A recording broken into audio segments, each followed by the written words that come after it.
absurdo aqui. Espera aí, pessoal, estou só ajeitando aqui o negócio. Mode. Você vai diminuir um pouco o barulho aqui na sala. Tinha esquecido quanto que essa sala é barulhenta. Também quando tem aluno aqui, né, fica mais... O barulho do ar-condicionado não destaca tanto, né? Agora a sala só pouca gente, quer dizer, só está eu e alguém aqui. Vamos lá, pessoal, falar do capítulo 2 agora, tá bom? Vocês estão vendo a tela aí, né? Eu não estou agora vendo vocês, eu só estou com o meu monitor aqui, então não dá para eu olhar o chat, né? Então, se vocês tiverem alguma dúvida, aí vocês intervêm aí pela voz mesmo, né? Fala aí alguma coisa para eu poder saber, tá bom? Então, lá, dando sequência, capítulo 2, tá bom? Camada física. Esse capítulo nós vamos passar bem rápido, né? Bem por alto, a gente não vai aprofundar muito, por dois motivos. Primeiro motivo é que, focado no curso de Sistemas de Informação, né, a gente está mais preocupado com as camadas superiores, que estão mais próximo do nosso, vão estar mais próximo do nosso dia a dia, né? A camada física é uma camada que, naturalmente, quem vai mais trabalhar com ela é o pessoal da física, da engenharia de computadores, né, ou engenharia eletrônica, porque é justamente a camada física, né? Então, ali entra a parte pesada da matemática, da física, do estudo dos meios, né?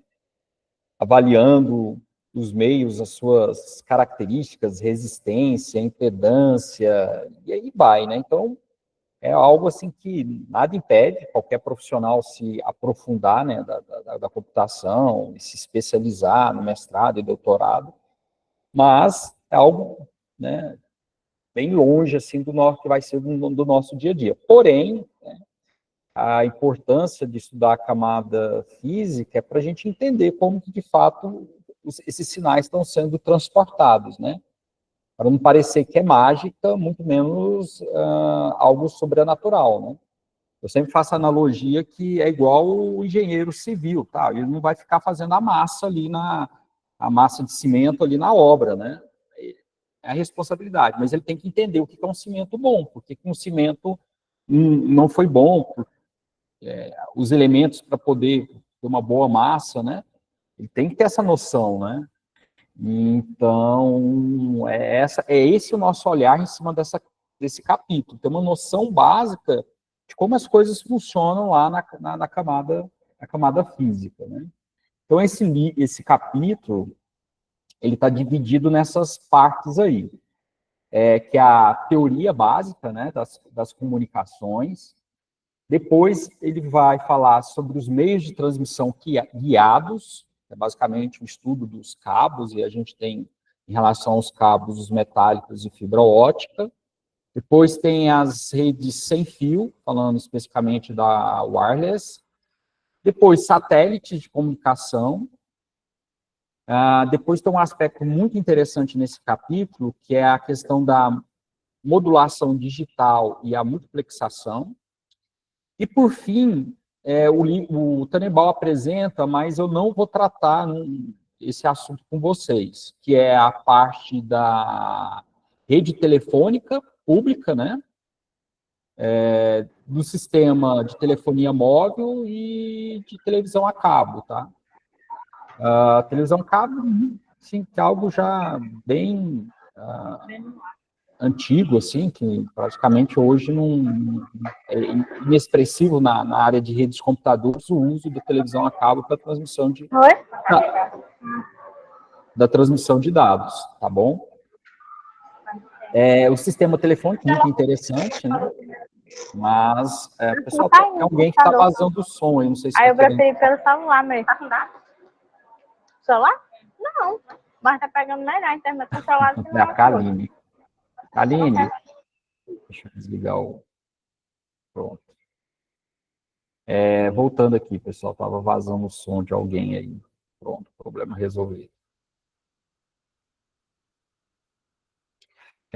Bom, eu estava comentando que o sistema telefônico ele é de suma importância, né? Nos tempos atuais, né? A gente tem hoje em dia é bem expressivo a quantidade de usuários móveis, né? E uma série de aplicações que dependem, né, da telefonia móvel, do sistema 5G principalmente. Então, tem várias aplicações que se comunicam diretamente através de um sistema telefônico. Mas por questão de tempo, né, aí a gente, um outro campo, tem suas especificidades, então, assim, em relação ao tempo que nós temos, então a gente tem que abrir mão de algumas coisas. E levando em consideração, né, o capítulo, né, então, em relação à rede de computadores, né, esses outros tópicos são mais interessantes, né, então, esses três últimos, só reforçando, né, a rede telefônica, celular, né, a rede de telefonia pública. Essa rede de telefonia pública é cabeada, tá? Telefonia cabeada, né? A gente até comentei na aula, acho que na aula passada eu comentei com vocês que telefone fixo já tá indo quase para o elemento de museu, né? A gente quase não vê mais. Então, imagina a transmissão de dados através da rede de telefonia pública, né? Então, é isso aí daí, né? Conhecimento sempre é bom, se vocês tiverem um tempinho, quiser ler alguma coisa assim, para enriquecer o conhecimento de vocês, mas eu não vou cobrar na disciplina, tá bom? Bola para frente. Não? Então, camada física, nossa primeira camada, né? Levando em consideração aí, tá vendo que o Tannenbaum já apresenta o modelo de comunicação da internet, né? Porque ele apresenta 5 camadas, né? Física, enlace, rede, transporte e aplicação. Tá bom? Então, é nessa camada que a gente vai estar estudando, né, as propriedades dos meios físicos, né, dos fios, das fibras, das ondas eletromagnéticas, para entender como que a gente vai manipular esses materiais, esses meios, para a gente poder propagar o sinal. Então, olhando para a camada física, a gente tem alguns elementos que são importantes, né? Tomem nota. A gente tem um transmissor, a gente tem um receptor, a gente tem um canal de comunicação, que é o meio que vai ligar o transmissor ao receptor, e a gente tem um sinal, né? Que esse sinal é o que a gente, nesse capítulo, vai falar, né? Como que esse sinal ele vai ser manipulado para que ele possa transmitir. E um sistema digital, o que a gente está querendo transmitir? Zeros e uns, né? Então, apesar de vocês estarem vendo agora, escutando a minha voz, vendo uma imagem, né? Que são informações analógicas, né? Porque nós, seres humanos, somos analógicos, né? Então, o som, a onda sonora, essa imagem, ela é analógica, mas ela está sendo transmitida em um sistema digital, que lá na camada física é uma sequência de zeros e uns. Então, como que a gente vai utilizar, como que a gente vai manipular, né, esses meios para, em essência, transmitir zeros e uns, tá bom? Então, essa manipulação é o que a gente chama aí de modulação, modular. Modular é criar um shape, dar um shape, né, um formato para a onda, de forma que a gente consiga entender aquela onda. Então, aquela onda naquele formato vai representar um zero, uma onda naquele outro formato vai representar um, e dessa maneira, né, a gente consegue codificar e decodificar. A gente faz, mesmo no sistema analógico, a gente faz a modulação, tá, pessoal? Então, eu estou modulando a minha voz. Então, eu tô alterando aqui a amplitude, né? Que é a força, né? Talvez falando aqui um pouco mais alto do que o normal, preocupado aqui para que vocês estejam entendendo bem o que eu estou falando. A fala é um processo de de alterar a frequência da onda, né? Então, cada sílaba, cada vogal, a gente está alterando a frequência, né? Então, a gente tem as vogais, A, E, I, O, U, é uma faixa de frequência. Então eu faço, porque quando a gente aprende a falar, o que a gente está aprendendo? A gente está aprendendo a modular o som, né? Se não, né, se eu ficar na mesma frequência, ficar falando né? Vocês podem entender que eu estou tendo um derrame ou algum problema, né? Mas uma comunicação mais sofisticada, isso não vai ser muito útil, né? E interessante que as modulações, quando a gente aprende sobre línguas, né? Essas modulações, cada civilização aprendeu a manipular de uma maneira. Por exemplo, no chinês, né? O nosso A, que é basicamente a gente tem poucas variações do A, né? O A normal, agudo, circunflexo, né? No chinês, esse A pode, dependendo da entonação do A, pode significar 5 coisas totalmente diferentes, né? Eu lembro que mãe e cavalo são... nós que não temos um ouvido muito afiado, não está acostumado, a gente vai, talvez, né, pagar muito mico aí na hora de falar o chinês, porque é uma entonação que vai diferenciar uma mãe e um cavalo, não sei se é mãe e cavalo, é mulher e cavalo, uma coisa assim. Mas a fala é um processo de modulação. Só que aí, tratando né, de equipamentos, né, eletrônicos, né, aí essa modulação vai estar diretamente dependendo do meio de comunicação. Então, se eu estou falando fibra, o que eu tenho que modular? Né? A luz. Se eu estou falando um cabo metálico, o que eu tenho que modular? A energia elétrica. Se eu estou o equipamento de rede sem fio, o que eu tenho que modular? A onda eletromagnética, né? Então, veja que a modulação, a técnica de modulação vai depender do meio. Então, veja que na camada física está muito atrelado, né? A questão da modulação e do canal de comunicação. Beleza? Faz sentido isso para vocês? Está claro? Posso seguir? Bora para frente.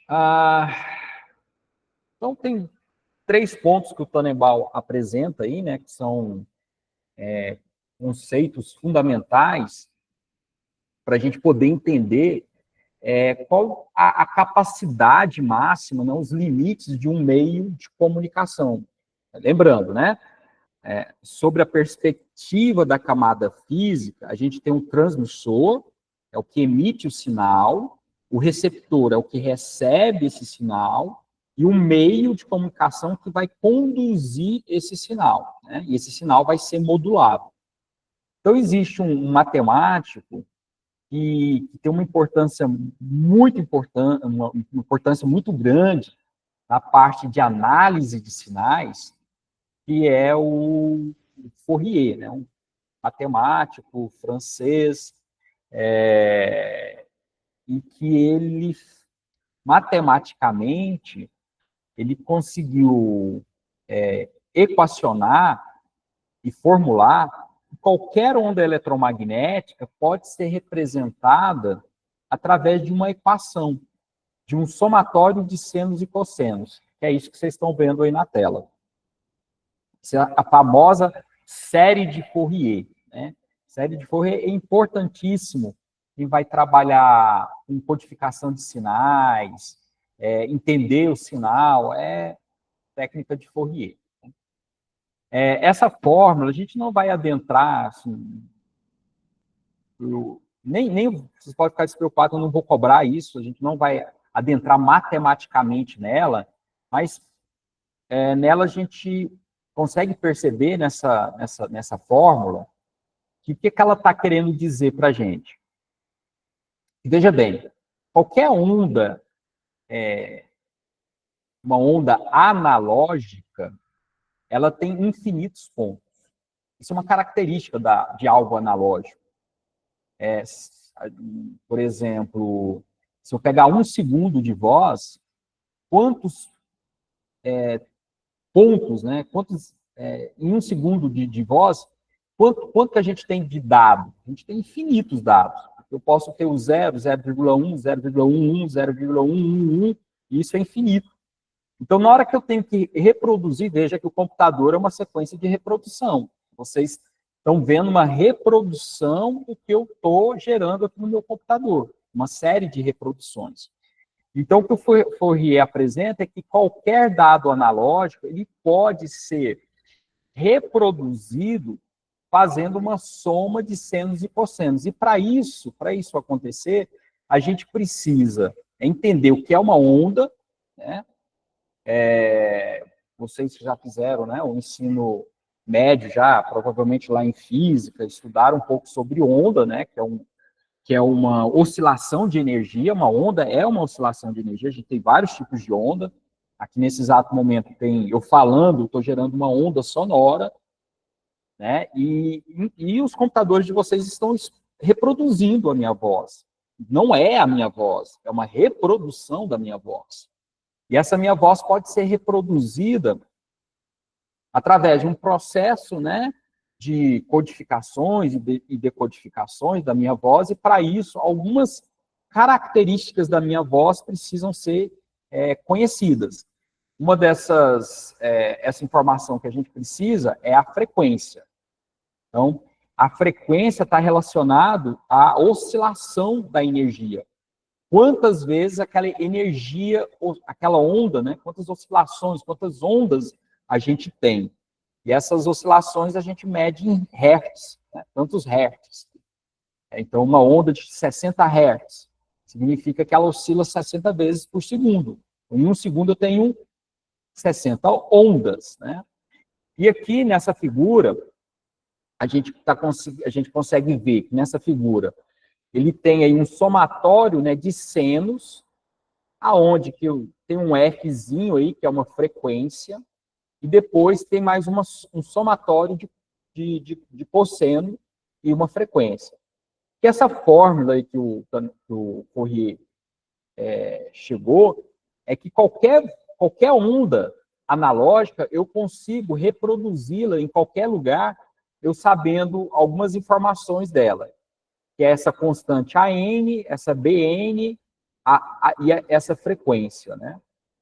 Para poder só exemplificar isso para vocês, eu fiz uma codificação aqui em Python, que é o seguinte. Aqui, ó, eu tenho uma função, tá? Essa função, eu vou passar para ela um conjunto, né, vou passar aqui um parâmetro, e esse valor eu vou dividir. Se for divisível por 2, vai retornar 1, e se esse valor não for divisível por 2, vai retornar menos 1.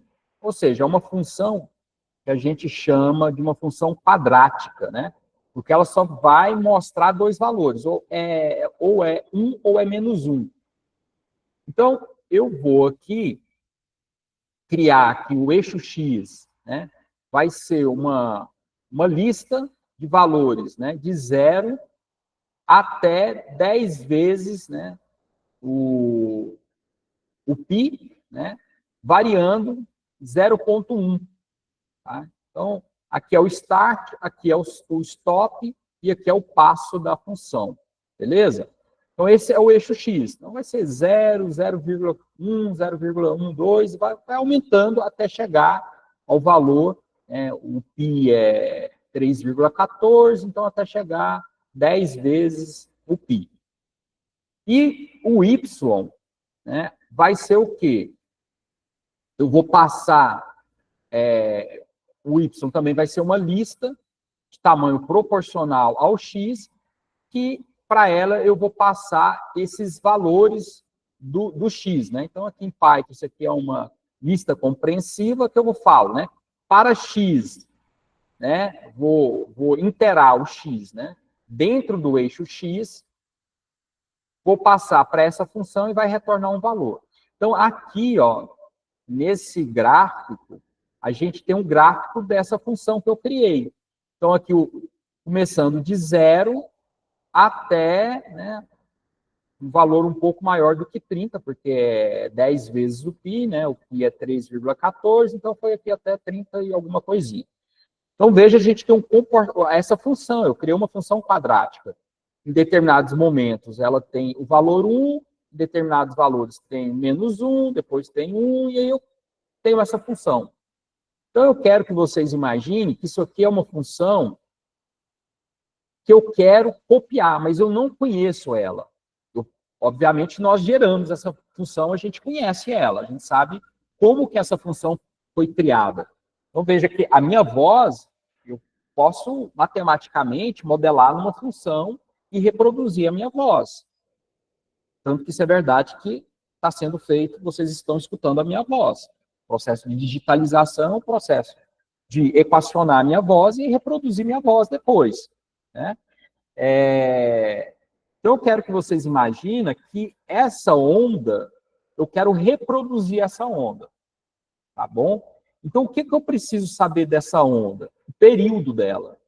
O período dela é o intervalo do tempo em que essa onda começa a se repetir, né? Então, se vocês perceberem que eu tenho em cima, depois aqui embaixo, depois ela volta a repetir. Em cima, embaixo, né? Então, aqui eu vou jogar direto na ideia da série de Fourier. Aonde que a série de Fourier, eu vou fazer um somatório, né, desse N variando. O N eu vou passar, vai ser uma série de valores, eu vou passar, e esse tempo aqui é a nossa frequência fundamental, tá bom?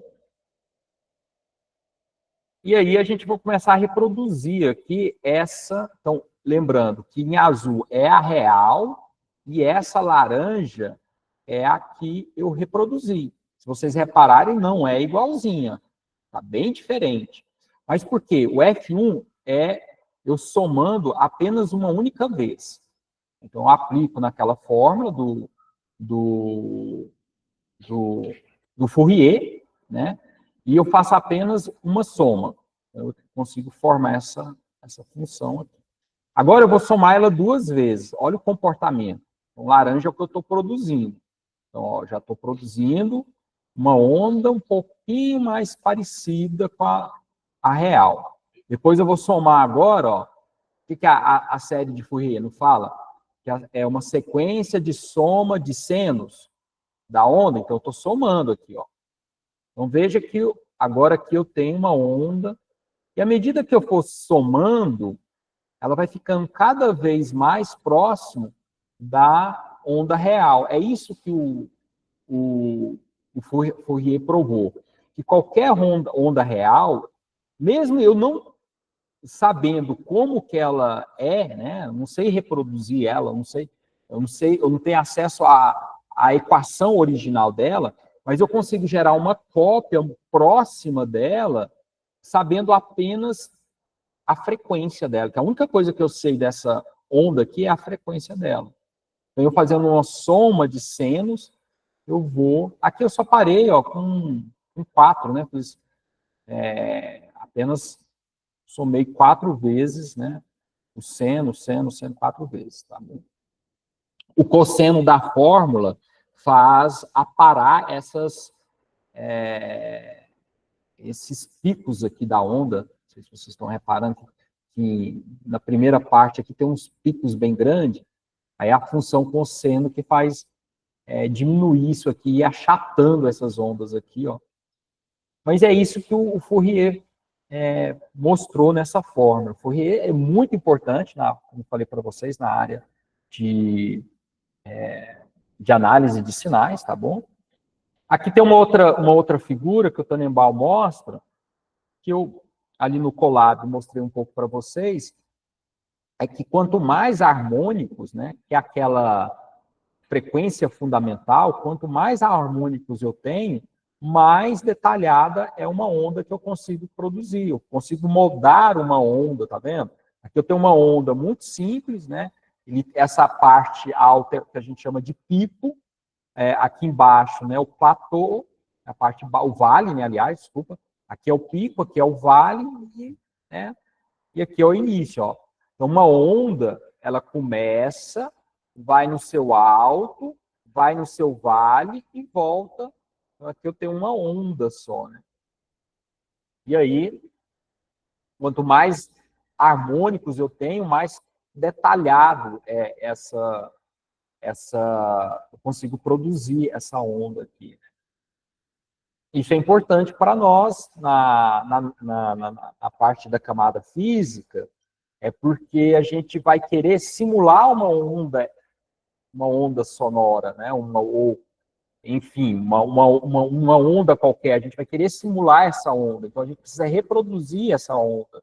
E, computacionalmente, eu consigo reproduzir qualquer onda através da série de Fourier. Beleza?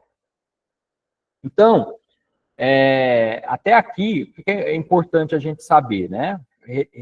Recapitulando, na camada física. A gente tem que saber que no sistema de comunicação a gente tem um transmissor, a gente tem um receptor, a gente tem um canal de comunicação e eu tenho um sinal. O pessoal que trabalha na camada física, eles vão falar de frequência. Então, quanto mais harmônicos, maior é a largura de banda do meu meio de comunicação. Então, tomem nota. Largura de banda. Na camada física, largura de banda é a faixa de frequência máxima que um canal consegue transportar. Isso é a largura de banda. Tá? Então, largura de banda é a faixa de frequência máxima. E essa faixa de frequência máxima é dada em quê? Em hertz. É em frequência, em hertz. 100 Hz, 20 Hz, 200 Hz. Só que aí tem um detalhe. Nós, da computação, bom, frequência não é uma unidade de medida que a gente comum para nós. Nós precisamos trabalhar, a gente está acostumado a falar, taxa de dados. Por exemplo, 100 megabits por segundo. Isso é a taxa, né? Uma taxa máxima de um canal. Então, existe um matemático chamado Nixte, né? Nixte, né? O famoso teorema de Nixte, é um teorema muito importante aí na camada física, em que ele falou o seguinte: olha, eu consigo descobrir a taxa máxima de um canal de comunicação aplicando essa fórmula, 2B log base 2V bits por segundo. Então, repara que aqui tem algo interessante para nós, bits por segundo. Isso faz sentido para nós, né? A gente está acostumado a falar bits por segundo, né? Que é a nossa bandwidth, tá? Bandwidth, a nossa largura de banda. A largura de banda é a capacidade máxima daquele canal de comunicação, né? Bom, a fórmula ela é feia, mas ela é bem simples, tá? 2BV. O B é a banda dada em frequência. Porque na camada física, os engenheiros, na hora que eles vão pegar um cabo, eles vão analisar o cabo, eles jogam uma faixa de frequência e ficam monitorando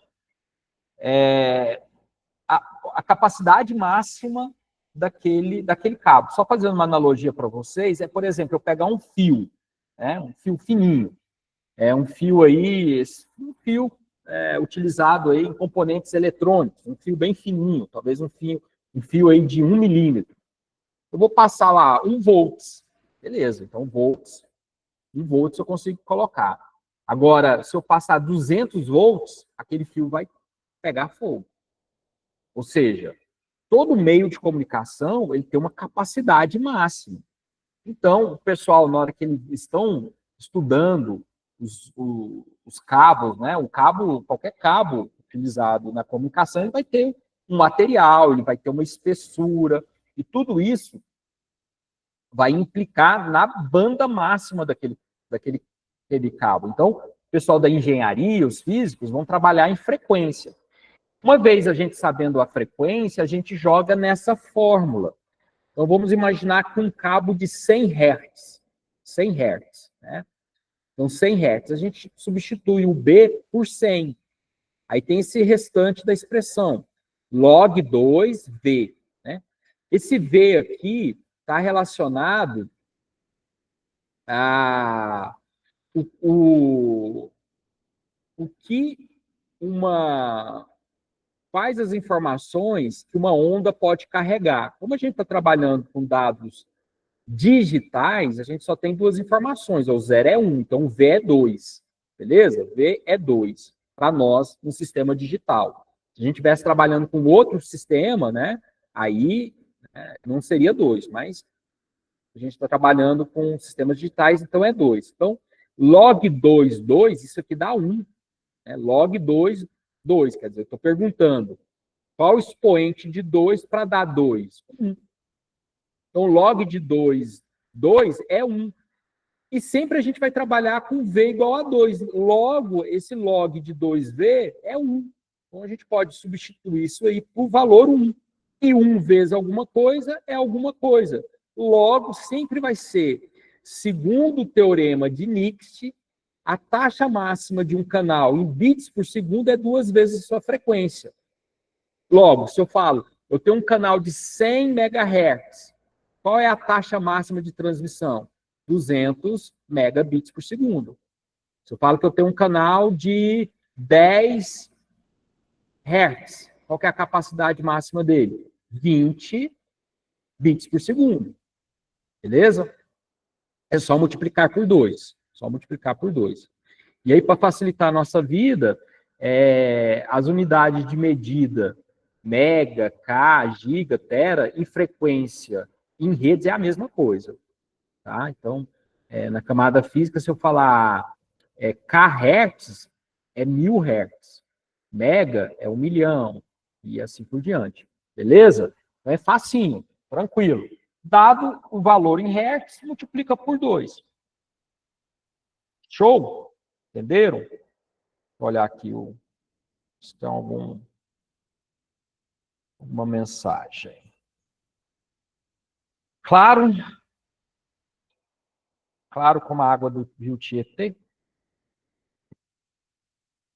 Deu para pegar? Beleza, tranquilo. Então, bonitinho, né? Então, já questões de prova, você já memoriza. Na camada física, a gente está preocupado em estudar os meios físicos. A comunicação na camada física, a perspectiva é que a gente tem um transmissor, um receptor. O transmissor envia um sinal, esse sinal precisa ser conduzido por um meio, e a mãe natureza tem diversos tipos de meios, e cabe à camada física estudar os meios, né, saber as suas características, e a gente poder modelar, né, que é a questão da modulação, moldar esse sinal dependendo do meio. Se eu estou transmitindo onda sem fio, vou usar uma onda eletromagnética. Se eu estou utilizando um cabo metálico, uma onda elétrica. E essa onda eu preciso modelar, eu preciso reproduzir essa onda. Eu consigo reproduzir qualquer onda analógica sabendo a frequência dela, né? Que aí a gente aplica o teorema de Fourier. Então, tudo vai se juntando aí. Quando o pessoal lá da física está estudando os meios de comunicar, pega um cabo, fibra ótica, pega um cabo metálico, um cabo de 5 milímetros, de 1 milímetro, eles começam a analisar o cabo, e eles vão chegar numa faixa de frequência. Então, o bandwidth, a largura de banda desse cabo, é X Hertz. Aí a gente sabe que Hertz para nós não significa muita coisa, mas a gente aplica teorema de Nixte e descobre. É só multiplicar por 2, beleza. Só que existe inclusive foi aluno do Nixte, né, o Shannon, né? O Shannon, ele falou, bonito, né? O teorema de Nixte é um teorema teórico, né? Ele chegou, a gente já está vendo um resultado, né? É teorema por quê? Porque ele teve uma dedução para chegar até aí, né? A gente já está pegando bonitinho, mastigadinho, só aplica, né? O Shannon falou assim, cara, bonito, né? A teoria, né, a fórmula aí do Nixte, ele nos dá uma visão teórica. Por quê? Porque na vida real existe coisas que atrapalham a comunicação. Vocês aí, quando está estudando física, né? Por exemplo, lá na física, vocês aprendem que existe a resistência, né? na física, meio metálico, né? Está estudando lá voltagem. Ah, mas a amplitude vai ser, de um sinal vai ser em relação à voltagem vezes a resistência, né? Por quê? Porque na prática, ao propagar um sinal, existem elementos que vão atrapalhar a propagação daquele sinal. Se isso não fosse, se não existisse as barreiras, né, eu estaria falando aqui e minha voz estaria se espalhando pelo planeta inteiro. Mas isso não acontece. Eu falo, mas a minha voz tem que enfrentar as moléculas, né, de ar, né, os materiais que estão na atmosfera, e eles vão atenuando. Então é por isso que nessa potência que eu estou utilizando, aqui não ignorando aí, né, as transmissões digitais, mas aqui analógico na vida real, eu consigo falar e as pessoas conseguem me escutar, talvez daqui uns 10 metros, sei lá, tantos metros, né? Se eu quiser falar mais distante, eu tenho que aumentar a minha potência. Então, todo meio, todo canal de comunicação, logo, todo meio impõe resistência. A fibra ótica é uma fibra, é um vidro. Esse vidro, ele não é totalmente transparente, né? Ele vai atrapalhar a propagação de luz. E assim por diante. Então, o que o Shannon falou assim, olha, tudo, né, todo meio, existe algo que dificulta a transmissão. Então, a gente tem que levar isso em consideração. E a fórmula do Shannon, né, a dedução dele, chegou, né, nesse B, que é aquela faixa de frequência. Essa faixa de frequência, ela é conhecida, né? Se eu for trabalhar com fibra ótica, eu tenho lá a faixa de frequência daquela fibra. Então, essa informação B é uma informação que a gente obtém. E o Nietzsche, ele expandiu, né? Aquele Vzinho, que antes era só V, agora é log 2, né? Base 2, 1 mais SN bits por segundo. Beleza? Então, uma curiosidade é que sempre, quando eu aplico o teorema de Shannon,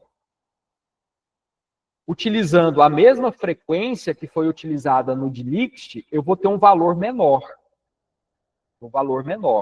Tá? Porque se eu estou considerando as dificuldades no meio de transmissão, as resistências, então ele vai diminuir, degradar a performance.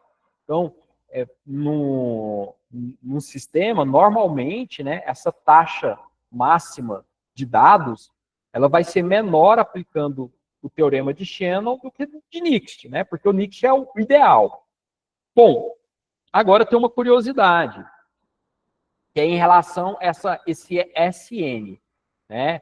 Esse SN é signal noise, né? Que seria a potência do sinal e o ruído, né? Esse SN. Só que esse SN, ele não é entregue para a gente, normalmente, ele não vai vir, quando a gente depara, né, um equipamento, um meio, ele não vem SN bonitinho assim, ele vai vir em dB. Né? Deixa eu até abrir aqui para vocês, um segundo. Ele vai ser dado em dB. Né? E dB é essa fórmula aqui, ó. Algo em dB, deixa eu ver se eu consigo abrir ela. Queria só abrir a imagem. Bonito. Então, essa fórmula aqui, né? Então, por exemplo, a gente, ao pegar um cabo, vai estar lá, esse cabo é de 70 dB, de 80 dB, de 25 dB. Mas como a gente sabe a fórmula, esse P2, P1 é essa parte aqui, ó, é o SN, tá? O SN aqui nessa fórmula é a mesma, deixa eu fechar isso daqui, é esse P2, P1, né? Então, se a gente quer saber isso daqui, E se a gente conhece essa parte daqui, o NDB, é só jogar na fórmula, tá bom? E é simples, né? Vamos por exemplo. Se eu falar que o NDB é 30, tá? Imagina que eu falo, ó, o NDB, um cabo, comprei um cabo. Ah, e ele vai falar, um cabo de 30 dB. Esse cabo é de 50 dB. Quem já mexeu com cabo para ligar antena parabólica? Você vai comprar o cabo da antena parabólica, você tem que comprar o cabo do dB correto. Ah, um cabo de 50 dB. Ah, esse cabo é de 100 dB, de 30 dB, né? Então, a gente, fisicamente, essa informação ela é fornecida para a gente.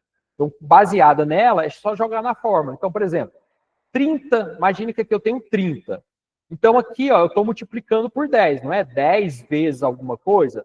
Então, se aqui é 30, esse log 10 P2, P1 tem que dar 3, correto? Porque 10 vezes 3 é 30. Então, log 10, para dar esse log 10, essa informação aqui, para isso aqui dar 3, P2 sobre P1 tem que ser igual a quanto? Tem que ser igual a 1000, né? Porque log de 10.000 é 3. O que é log de 10.000? Estou perguntando. Qual é o expoente de 10 para dar 1000? 3. Então, 30 dB vai ser P2, P1, vai ter que ser 1000. Então, eu descubro o valor aqui do SN e jogo na fórmula bonitinha aqui. Né? Eu deduzo, né, quando, por exemplo, né, eu falei, deu 30 dB, aí baseado, joga naquela fórmula e a gente vai descobrir que 30 dB é uma relação SN de 1000. Aí a gente joga aqui na fórmula. Só que aí, né, o que vai acontecer? Aí a gente precisa de uma calculadora científica, né? Porque log de 2, 1 mais 1000, 1001 não é um valor múltiplo de 2, né? Não é múltiplo de 2. Então, para descobrir o log de 2 de 1001, tem que usar a fórmula, tá bom? Mas ele vai ser vai ser um valor aqui, né? A gente vai calcular e descobrir a taxa máxima de um canal.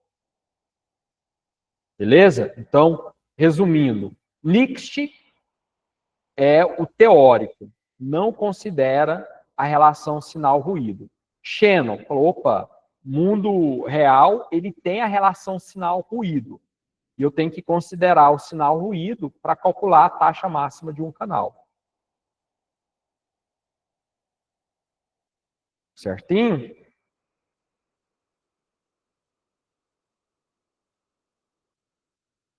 Então, vamos lá.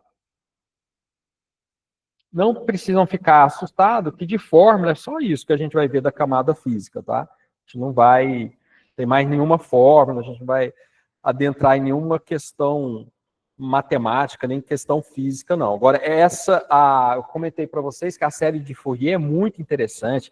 Quem for mais para frente, aí, trabalhar com análise de sinais, até inteligência artificial, por exemplo, algo de relação, de estudo de sinais muito importante.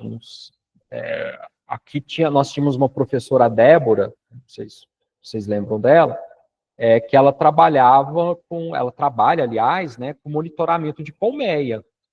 Então, ela desenvolveu um agente inteligente que recebe o som de uma colmeia e, baseada nesse som, ela vai descobrir se a colmeia está doente, se a abelha rainha está doente, um monte de informações são extraídas, né? E aí a gente pega a onda, né, e decompõe essa onda. Você consegue, de uma onda, extrair várias informações, dependendo, né? Aí, bom, isso dependendo aí do problema, de tudo mais. Mas vai aparecer as séries de Fourier, tá? Algo muito interessante em relação à série de Fourier, que a gente consegue pegar duas ondas distintas, somar, gerar uma terceira, transmitir a terceira e lá no destino decompor em duas. Isso a gente faz com série de Fourier. É bem interessante isso. Então, eu tenho, por exemplo, um sistema estéreo, onde que tem, imagina, um sistema de som estéreo. Tem um som da guitarra, do tambor, do teclado. Aí eu somo todas essas ondas desses instrumentos numa única onda, transmito essa única onda e chego do outro lado, decomponho e extraio a informação. Aqui é o som da guitarra, aqui é o som do teclado, aqui é o som da bateria. E eu consigo anular a bateria e somente... Então, isso é tudo série de Fourier. Então, ele é bem interessante, mas a gente não precisa aprofundar o estudo, não. Agora, essas duas fórmulas, sim, essas duas fórmulas vocês têm que memorizar e ter ela, faz parte do nosso ferramentário, tá bom? Ela é importante, o profissional da área de redes de computadores, no mínimo, né, da camada física, entender essas duas fórmulas. Beleza? Em relação aos sinais, é importante também a gente entender que qualquer onda, a gente consegue extrair dessa onda 3 propriedades. Eu vou falar isso na aula mais profundamente, na próxima aula, porque eu trouxe o meu tablet, mas eu esqueci de trazer a canetinha, né? Eu queria desenhar para poder mostrar para vocês.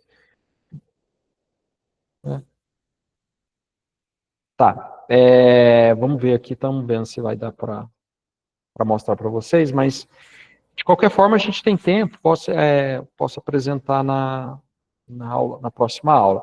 Mas o que eu estava comentando é o seguinte, toda onda, a gente consegue extrair dela 3 propriedades, toma nota, que é a frequência, a amplitude e a fase dessa onda, tá? Então, amplitude é a força. Facilmente a gente consegue perceber a força de uma onda, né? Uma onda sonora é a altura. A pessoa está gritando, tá aumentando a força, que é a amplitude, né? Uma luz bem forte, ao ponto de até lhe cegar, dependendo, né? É a amplitude, é a força. E a fase é de quando ela começa, né? Que a gente mede em graus, né? Uma onda, ela tem um início e ela tem um fim. E eu consigo, qualquer ponto dessa onda, o ponto temporal dessa onda é a fase, né? Imagina uma onda e que uma palavra qualquer, você só escuta o final dessa palavra. Você escutou da metade da palavra para frente. Então, isso é uma fase. Então, essas 3 características das ondas são utilizadas para a modulação, que a gente vai ver na frente. Então, existe a modulação baseada somente na frequência, a modulação baseada na amplitude, na fase, né? E todas elas têm vantagens e desvantagens, naturalmente, e algumas técnicas mais avançadas de modulação vai mesclar, vai misturar amplitude, fase, frequência e fase, né, para poder modular o sinal. Lembrando que quando eu estou falando que eu quero modular o sinal, eu quero utilizar uma onda que é analógica para transmitir dados digitais, que são zeros e uns. Tá bom? Então, em relação aos meios guiados, né, a gente tem, o Tannenbaum apresenta 3, né, sistemas guiados, né, que o primeiro é uma brincadeira, né, que ele faz, que é o sistemas de armazenamento, né, porque os dados ficam confinados no sistema de armazenamento, e então ele faz uma brincadeira, só que é uma brincadeira muito interessante, que eu gostaria de que vocês prestassem atenção em relação a essa parte aí do storage media, né, dos meios de storage, de armazenamento, por exemplo, fitas ou SSD, pendrives, e assim por diante. É um sistema de transmissão de dados. Eu posso gravar os dados ali no meu HD, né, no meu SSD, e pegar esse HD e mandar, por exemplo, de capital para capital, eu consigo mandar qualquer quantidade de dados, né, uma caixa de dados, é um volume bem grande de dados, imagina, um pendrive de 1 terabyte, encher uma caixa de sapato cheinha de pendrive de 1 tera, né? Então ali eu vou ter terabytes e mandar. Olha a quantidade de dados que a gente consegue armazenar. E de capital para capital, a gente consegue fazer isso via SEDEX, né? Que chega em 24 horas. Você tem a certeza que vai chegar em 24 horas, né? O SEDEX 10. Você manda antes das 10 horas e vai chegar na outra capital, vai ser entregue antes das 10 horas, SEDEX 10. E ele, o Tannenbaum faz uma reflexão. Por que então, a gente não utiliza só o storage media, né? Só os sistemas de armazenamento? Por que a gente vai precisar de uma rede?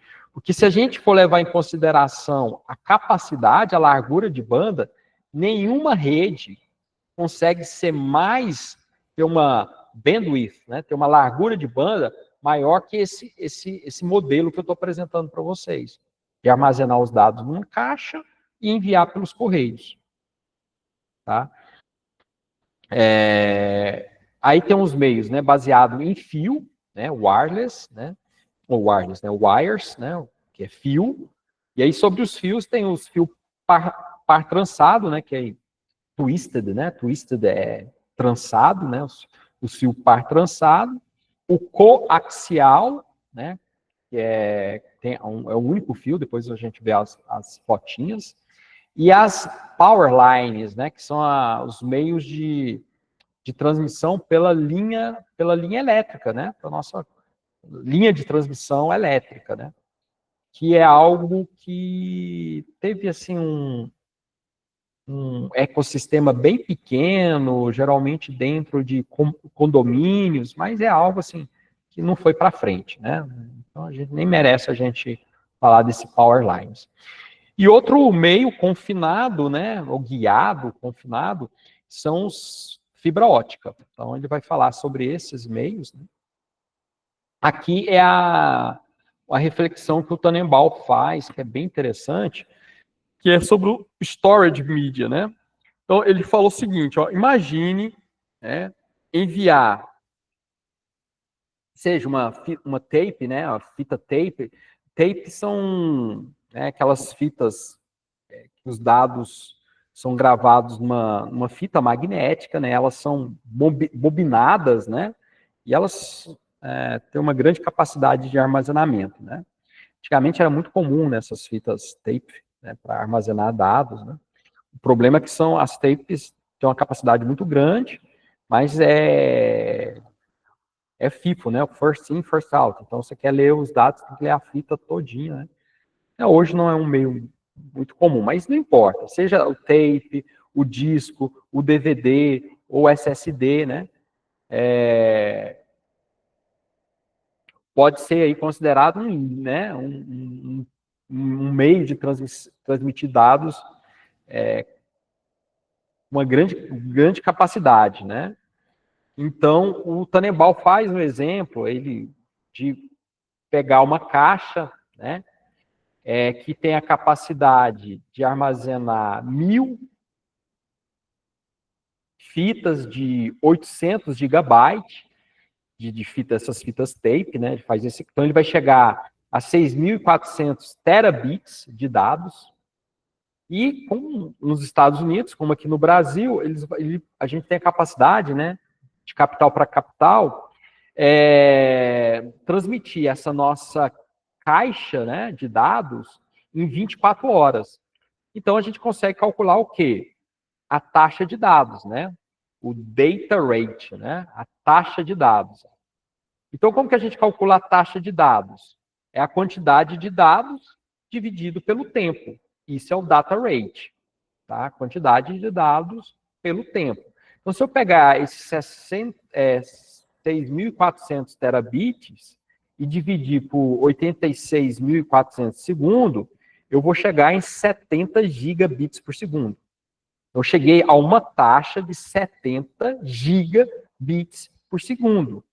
Qual rede de computadores aí, mesmo as redes locais, que a gente vai chegar a 10 gigabits por segundo? É uma taxa altíssima, altíssima, né? A gente for no laboratório agora, vai provavelmente estar utilizando tecnologia de 1 gigabit por segundo, 1 gigabit por segundo. Eu estou falando aqui de 70 gigabits por segundo. Esse 86.400 segundos é calculando, né? 24 horas tem 1 minuto, tem 3.600 segundos, 3.600 segundos vezes 24 vai dar 86.400, tá? Só que qual que é o problema disso? É o delay, né? Então, é uma taxa de dados alta, né? Mas o problema é o delay, né? Imagina, a gente manda uma mensagem 24 horas para chegar no destino e mais 24 horas para a gente ter o retorno. Imagina a gente implementar uma comunicação, né? Full duplex. Né? Uma comunicação. O que é uma comunicação full duplex? Deixa eu até colocar no chat aí para vocês. Né? Agora aqui nesse capítulo vai aparecer esses termos, né? Full duplex, half duplex e simplex. Simplex. Então, vai aparecer nesse conteúdo, no conteúdo aí, né, do capítulo, esses termos, né? Full duplex são canais de comunicação, né, que a comunicação vai e volta, né? Full duplex, né? Du aí vem de duplo, e full, né, que ela vai e volta ao mesmo tempo. São canais de comunicação, por exemplo, aqui telefone, eu falo e escuto ao mesmo tempo, né? Eu posso falar e a pessoa falar do outro lado. Full duplex. É uma implementação full duplex. Half duplex são os meios de comunicação que a comunicação viaja nos dois sentidos, mas não ao mesmo tempo. É uma analogia, os walk-talk. Né? A pessoa fala, aí ela câmbio, a outra pessoa fala, câmbio, e assim por diante. E os simplex são os canais de comunicação que o sinal só vai em uma direção. Né? Então, é um termo aí para vocês familiarizar. Então, nesse modelo de comunicação que ele está propondo para a gente, storage media, né? Apesar de ter uma taxa de dados muito alta, tem um delay muito grande. Ele chama de pobre, né? Um delay pobre. O que é um delay pobre? É um delay muito grande. Qual que é o delay desse sistema? É 48 horas. É 24 horas para ir e 24 horas para voltar. Imagina, vocês mandar uma mensagem agora e daqui 2 dias ter a resposta. É inviável, né? Quando a gente vai analisar as redes de computadores, né, existem alguns parâmetros que a gente está preocupado, né? A gente vai mensurar uma rede, avaliar uma rede. Então, a bandwidth é uma, né? Que é a largura é uma. Delay, né? O atraso é outra, é o delay. A latência, a taxa de erro, a confiabilidade. Então, vocês estão anotando isso aí, né? Espero que sim. Então, quando a gente vai analisar uma rede, a gente não é só a taxa de dados, né? É a largura de banda. Vou escrever aqui para vocês, largura de banda, que é o bandwidth, né? Largura de banda, o delay, vou deixar delay mesmo, a latência, a taxa de erro, o que mais que eu falei? A confiabilidade. Confiabilidade. Que é a confiabilidade, né? É a porcentagem do tempo de quando eu preciso, ela está disponível para mim, né? A segurança, né? Da rede. a escalabilidade dela, uma rede escalável, né, que é uma escalabilidade. Tem rede que funciona muito bem com 5 usuários, você põe 10, ela não funciona bem. Escalabilidade é a habilidade de você escalar, de você crescer. Então, são parâmetros que a gente vai avaliar uma rede. Então, é esse ponto que o Tannenbaum chama a atenção da gente. Tá? Uma rede, a gente não vai avaliar uma rede somente pegando um único ponto. Pode ser que um ponto é o mais importante para a gente, mas existem outros pontos. Né? Belezinha? Tranquilo? Então, anotem isso aí, para não esquecer. Vamos dar mais um passo para frente. Então, aqui é o exemplo de um cabo, né? Esse aqui é um cabo lá no laboratório, né? A maioria das redes locais hoje utiliza esse cabo aqui, que é o twist, né? Que é o par trançado, né? Ele é esse par trançado justamente porque a gente tem 4 pares e cada par ele é trançado um no outro, tá? Por que ele é trançado? Porque 2 fios metálicos paralelos, eles vão, quer dizer, qualquer fio metálico esticado vira antena. Então, o que é uma antena? É um receptor de onda eletromagnética. Então, se você deixar um fio esticado, vai aparecer ali correntes elétricas. Né? Isso é o que a gente, em redes de computadores, né, chama de EMI, né? A interferência eletromagnética. A EMI é uma coisa ruim. A gente quer evitar a EMI. Então, como que a gente faz isso?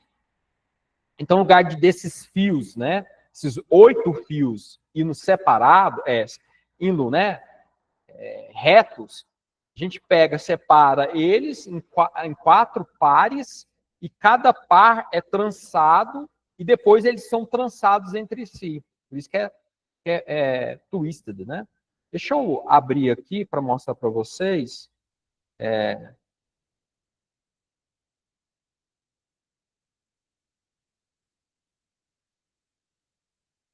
Para vocês verem aqui, é bonitinho. Aqui.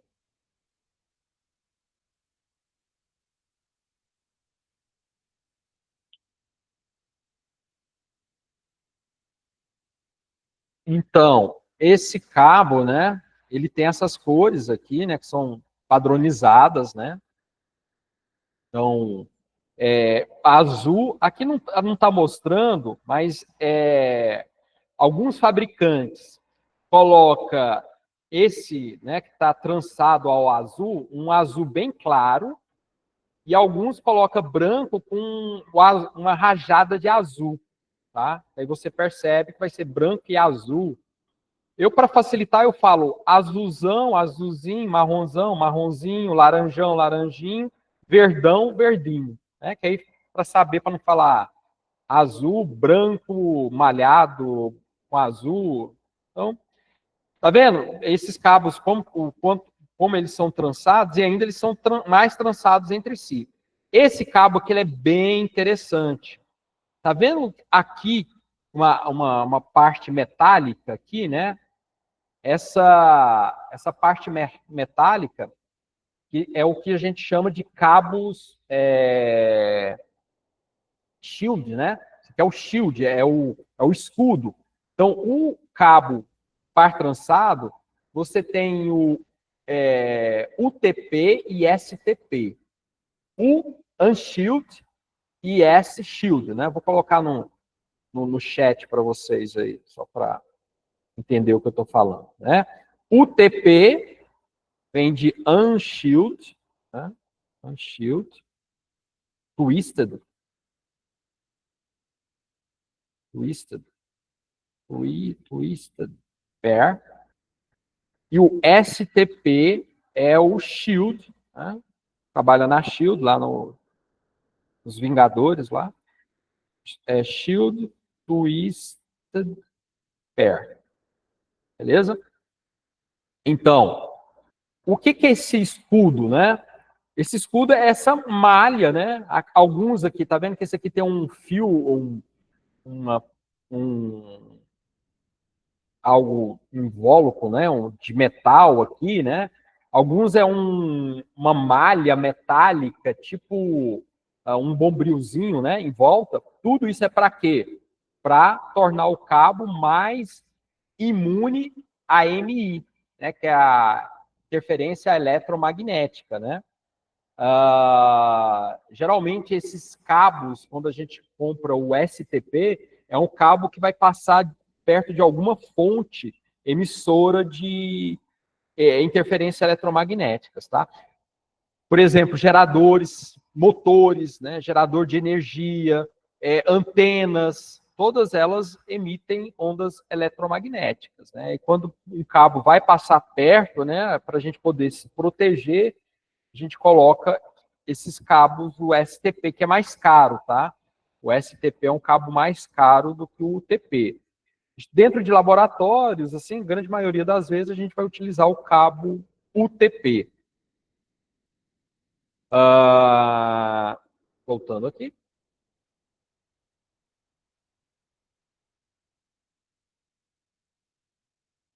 Aqui é aquele conceito que eu falei para vocês, full duplex, half duplex e simplex. Né? Aqui é o cabo coaxial, né? O co quer dizer, significa o mesmo, axial é eixo, né? Um cabo que tem o mesmo eixo. Então, nesse cabo, esse cabo coaxial, somente essa parte aqui do meio, ó, é uma parte, é um material metálico, né? Que é onde que vai conduzir a energia elétrica. Então, aqui no meio dele, geralmente é um cobre, né? Por isso que aqui está copper, né? É um cobre. Se a gente olhar a tabela periódica, os meios metálicos estão mais ou menos no meio da tabela periódica, e ali a gente vai encontrar como os melhores, né, materiais, seria o ouro, a prata e o cobre. Como fazer de ouro e prata ia ficar bem caro, né? Então a gente utiliza o cobre. Mas só por curiosidade, pessoal que gosta muito de som, né? Alguns equipamentos sonoros muito caros, a fiação dentro, os conectores são feitos banhados de ouro, né? Porque tem uma boa condutividade, tá? Aqui em volta a gente tem um plástico, material plástico. Em volta, tá vendo como esse cabo naturalmente é um cabo só? Então ele é muito sensível à interferência eletromagnética. Então todos os cabos coaxiais a gente vai encontrar, né, a grande maioria, uma malhinha metálica aqui, né? Existe também os cabos coaxial sem blindagem e com blindagem. Com blindagem ele tem mais ainda, né? Ele vai vir duas coberturas. E por fim, aqui uma capa, né? Onde que nessa capa vai estar descrevendo a marca, né, o fabricante. Existem algumas informações de metragem, né? Para a gente, a cada 1 metro tem uma marcação para você poder contar, né? O comprimento correto, né? Você vai numa marca, vai puxando, quer um cabo de 2 metros, né? Vai pelas marcas, né? Esse tipo de cabo aqui era muito comum nas redes de computadores lá na década de 90, né, onde que a tecnologia Ethernet, é uma tecnologia de rede local que a gente vai estudar, é uma tecnologia, e consequentemente a gente tem um protocolo Ethernet, utilizava inicialmente esse cabo, porque é um cabo mais fácil de fabricar, né, é um cabo muito mais simples do que o RJ45, mas ele também tem suas desvantagens, né? Ele é mais pesado, ele é menos maleável, e ele leva em consideração, né, quando a gente trabalha com essa tecnologia, é uma tecnologia de barramento, né? Então, o barramento ele traz um problema muito grande, que se qualquer parte do cabo der problema da rede, para todo mundo, tá? Então, na aula que vem, eu vou até voltar a explicar isso aqui para vocês, sobre as topologias e o problema do coaxial.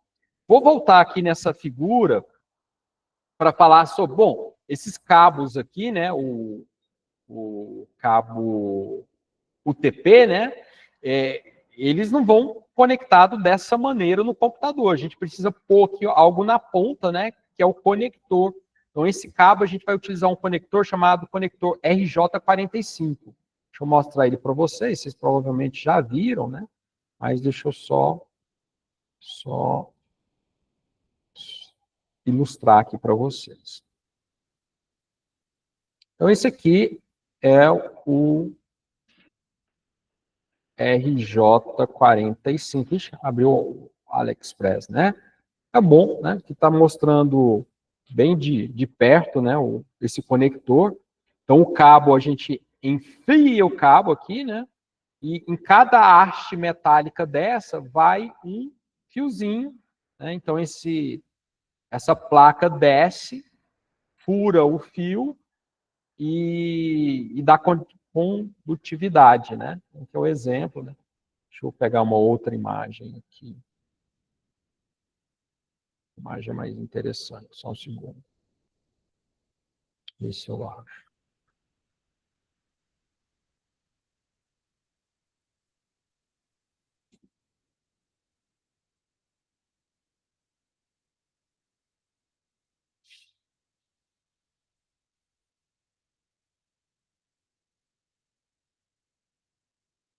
Aqui, ó.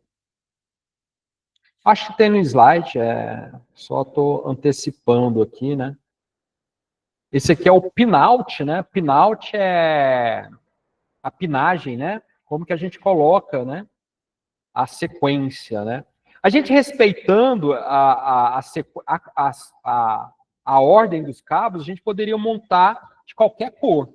Mas o problema é se cada um montar o cabo com a cor que quiser, vai acontecer que sempre que eu chegar numa empresa, eu tenho que saber a sequência que a pessoa utilizou. Então, por isso, é padronizado, né? A ISO padronizou esse padrão, existem dois padrões, né? Que é o T68A e o T68B, né? Então, o T68, o B aqui, ó, o T68B, é o padrão que a gente utiliza nas redes locais, né? Então, estão vendo aqui o laranjinha, laranja, verdinho, azulzão, azulzinho, verdão, marronzinho, marronzão. Então, a gente utiliza essa pinagem, né?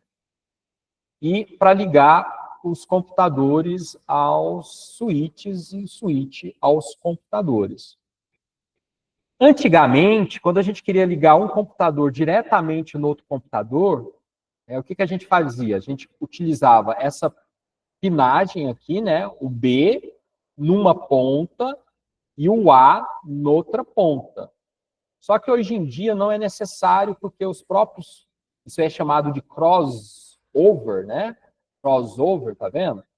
Crossover, um lado você deixa na pinagem a outra pinagem B, e aqui o computador, né?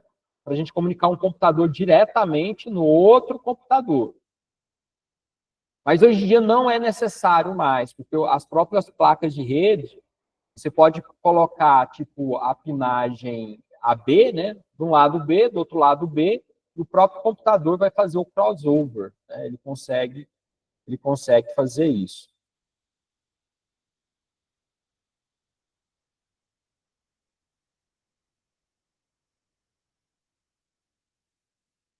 Para poder encaixar, está vendo aqui nesse RJ45, o cabo entra, então existe um aparelho que vai prender esse cabo, né, para o conector não sair, ele é preso por pressão.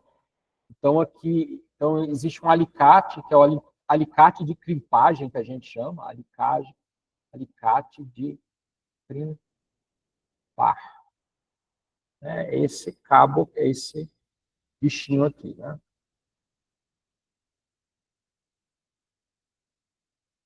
É esse cara aqui.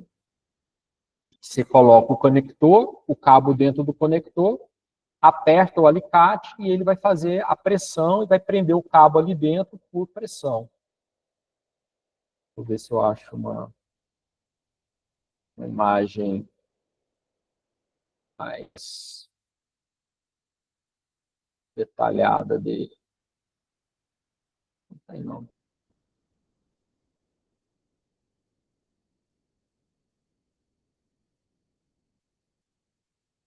Enfim.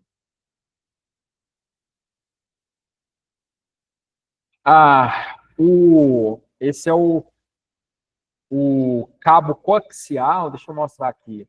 É cabo coaxial. Redes. É esse cabo aqui, ó. Ó, o formato dele, ó. Parece muito com cabo de... Já mexeu com... Parece não, né? É o mesmo cabo, formato, né? De antena, de TV e tal. O que vai mudar eles é a impedância. É aquele relação, o dB, né, que eu comentei com vocês. O cabo de redes tem que ser 50 dB. Ver se eles vão falar aqui. Não vai falar, não. E o conector desse cabo é esse conector aqui, ó. É esse conector aqui, ó, chamado BNC. Deixa eu abrir ele. Esse conector aqui. Então, esse cabo conecta nessa ponta e essa ponta na placa do computador, né? Então, o computador tem uma placa, isso aqui conecta, e esse cabo vai para o outro computador. Por isso que é barramento, né? Esse fio entra e sai aqui, e essa ponta entra no computador. Então, se essa ponta aqui desconectar, toda a rede cai, toda a rede para. E no final desse cabo tem que vir esse carinha aqui que é chamado terminator, né? Isso aqui é para permitir que o sinal não fique ecoando dentro do cabo. É igual, imagina um cano, você gritar dentro de um cano vai dar eco, né? Então, para que o sinal não fique ecoando aqui dentro desse cabo, então existe esse terminator. Se você retirar esse terminator da ponta, então imagina uma rede, antigamente, as LANs, né? Então, você pegava um cabo, entrava na secretaria, saía da secretaria, entrava no almoxarifado, saía do almoxarifado, ia na contabilidade, aí no final é um cabo só. É um cabo só. Se no final alguém desconectar esse terminator, todo mundo para, porque é uma rede baseada em barramento, né? Então, você tem um só canal de comunicação e todo mundo utiliza esse cabo aqui para se comunicar. Então, ele é um canal que logo, logo, é uma tecnologia que, né, ela foi alterada pelo cabo par trançado, porque o par trançado não, né? A gente tem um cabo que liga o computador ao switch ou ao hub, né? Se aquele cabo der problema, só o computador que está fora do ar. Aquele computador, né? Os outros continuam, mantém-se a conectividade dos outros, né? Deixa eu ver se eu consigo mostrar uma placa, o cabo numa... Aqui, ó. Essa imagem aqui, ó. Eu ver só a imagem. Aqui, ó.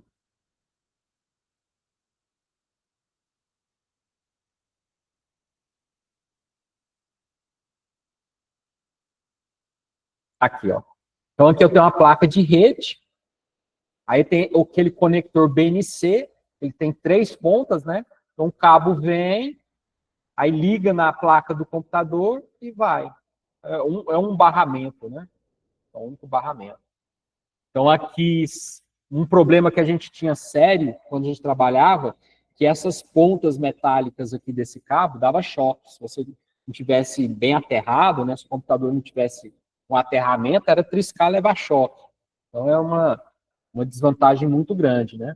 Então, assim, o conector é metálico, é mais pesado. Então, assim, é uma tecnologia que hoje não, ela está muito confinada em alguns equipamentos de telecomunicação fixa, mas em redes locais já foi, né, substituído completamente pelos cabos, pela tecnologia dos cabos de par trançado, né?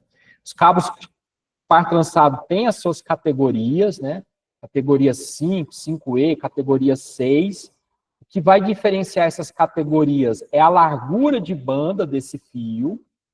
Então, essas tecnologias mais recentes, por exemplo, o Ethernet de 10 GB, ele vai precisar de um cabo de categoria 6, né? Então, são a diferença dessas categorias aqui, tá?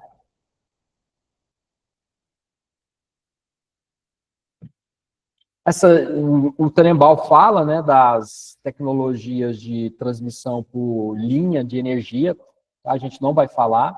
Na aula que vem eu vou falar sobre fibra ótica, tá? Mas aí deixa para a aula da semana que vem. Beleza? Por hoje é só isso mesmo.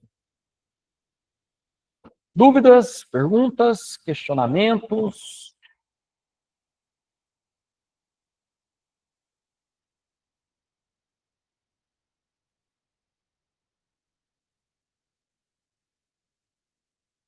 Então, para a gravação.